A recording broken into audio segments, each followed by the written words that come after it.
அஸ்ஸலாமு அலைக்கும். சபை ஏரியாவில் ஒரு வீட்டு முன்னாடி நின்ன காரு தீப்பிடிச்சிருக்கு. தீயணைப்புத்துறையினர் வர்றதுக்கு முன்னாடியே பார்த்தீங்கன்னா முழுசா எரிஞ்சிருச்சு.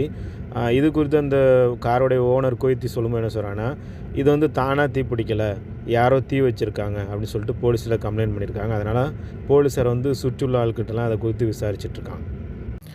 அம்காரா ஏரியாவில் 2 ஆசிய நாட்டவருக்கு இடையே ஏற்பட்ட சண்டையில் வந்து ஒரு ஆசிய நாட்டவர் இன்னொரு ஆசிய நாட்டவர் வந்து கத்தியால் குத்திடுறாரு.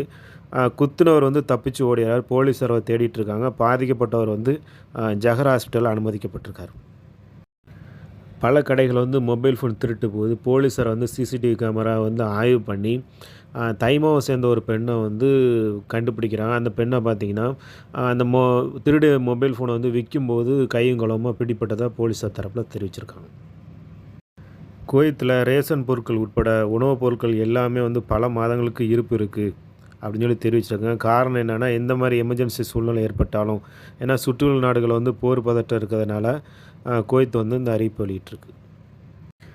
குவைத்தில் பள்ளிக்கூடங்களில் ஆசிரியர்களுக்கான வருகை பதிவேடு வந்து கைரேகை மூலமாக தான் மிஷினில் பதியப்படுது. இப்போ என்ன பிரச்சனை பார்த்திங்கன்னா, ஒரு சில பள்ளிகளில் அந்த கைரேகை மிஷின் வந்து ஒழுங்காக வேலை செய்கிறதில்ல.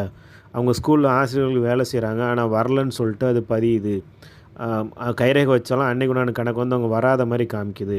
அது மாதிரி ஒரு சில நேரங்களில் பார்த்திங்கன்னா, அவங்க கரெக்ட் டயத்துக்கு போனாலும் முன்னக்கூடி போகிற மாதிரி காமிக்குது.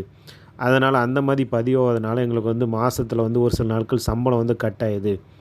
அதனால் எங்களுக்கு வந்து அந்த மிஷினில் பதிவானாலும் எங்களுக்கு வந்து மேனுவலாட்டும் பதிவு பண்ணணும் அப்படின்னு சொல்லிட்டு அவங்க கல்வித்துறைக்கு கோரிக்கை வச்சுருக்காங்க.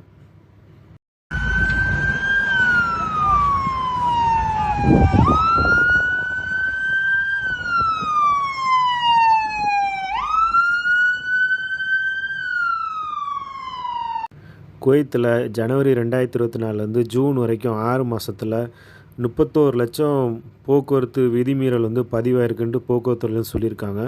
இதில் வந்து 15 லட்சத்துக்கு மேலே பார்த்திங்கன்னா ஸ்பீடு கேமராவில் தான் பதிவாயிருக்கு. கார் வந்து அதிக வேகத்தில் ஓட்டியிருக்காங்க, அந்த குற்றம் தான் பதிவாயிருக்கு அப்படின்ட்டு இருக்காங்க. அப்புறம் வந்து மொபைல் ஃபோனால் தான் வந்து 93% அளவுக்கு வந்து விபத்து ஏற்படுது. முழுக்க முழுக்க அதான் காரணம் அப்படின்ட்டு இருக்காங்க. அதை யூஸ் பண்ணும்போது வந்து காரை ஓட்டிக்கிட்டே வந்து மொபைல் ஃபோனை பார்க்குறாங்க, அதில் வந்து கவனம் சிதறுது, அதான் விபத்துக்கு காரணம் அப்படின்னு சொல்லி தெரிவிச்சிருக்காங்க.